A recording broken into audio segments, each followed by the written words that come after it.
اور پھر ہمارے ہاں یہ باتیں بھی ہوتی ہیں کہ جناب وہ فلاں شخص جو ہے وہ اس کی ڈیتھ ہوئی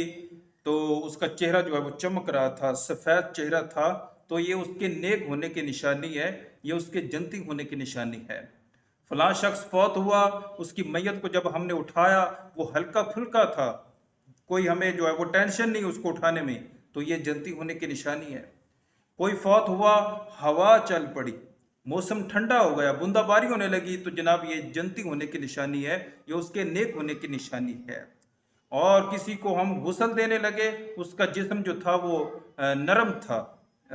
جسم سخت نہیں تھا، تو یہ اس کے نیک ہونے کی نشانی ہے۔ یہ وہ نشانیاں جو ہمارے ہاں مشہور ہیں، اور جو احادیث مبارکہ میں نشانیاں بیان کی گئی ہیں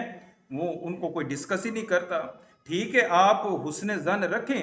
اس میں جو ہے وہ کوئی مذائقہ نہیں ہے، لیکن آپ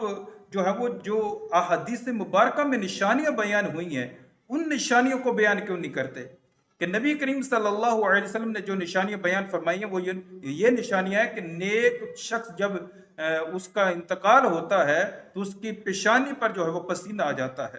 ناک کے نتنے پھول جاتے ہیں، آنکھوں میں آنسو آ جاتے ہیں، مرتے وقت جو ہے وہ کلمہ نصیب ہو جائے، تو یہ ہے جنتی شخص کی نشانی، یہ ہے نیک شخص کی نشانی جو آپ صلی اللہ علیہ وسلم نے بیان فرمائی ہے۔ اور ایک یہ ہمارے ہاں جو ہے وہ نشانیاں مشہور ہیں کہ یہ فلاں کام ہو جائے تو یہ نیک ہے، یہ فلاں کام ہو جائے تو جناب یہ نیک ہے۔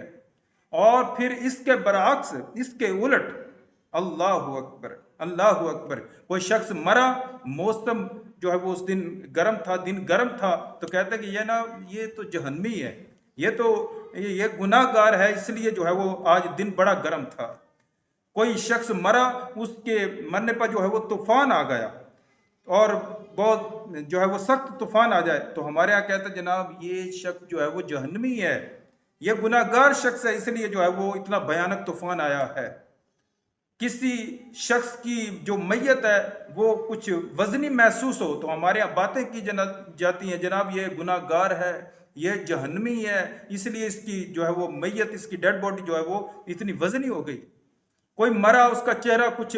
جو ہے وہ سیاہ ہو گیا، تو ہمارے یہاں باتیں کی جاتی جناب یہ جہنمی ہے، یہ برا شخص تھا، نعوذ باللہ۔ کوئی شخص جو ہے وہ مرنے سے پہلے بیمار ہو جاتا ہے، طبیعت خراب ہو جاتی ہے،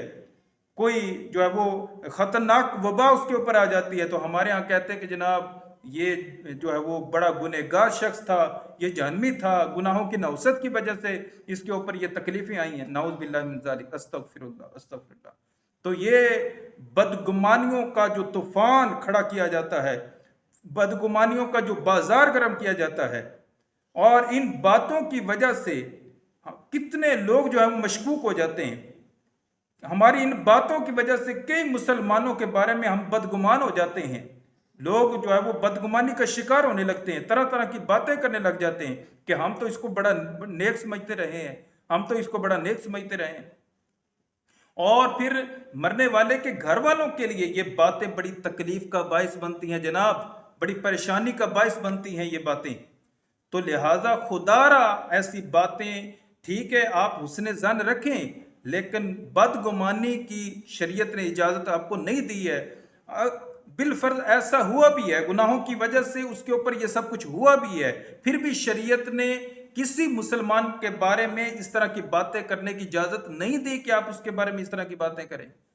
تو خدا را جو ہے وہ آپ جو ہے وہ اپنے حال پر رحم کھا لیں، دوسروں کے حال پر رحم کھا لیں، اور اس طرح کی باتیں جو ہے وہ آپ ہرگز نہ کریں کہ اگر کسی کو کلمہ نصیب نہیں ہوا تو ہمارے یہاں کہتے ہیں کہ جناب یہ نیک نہیں تھا۔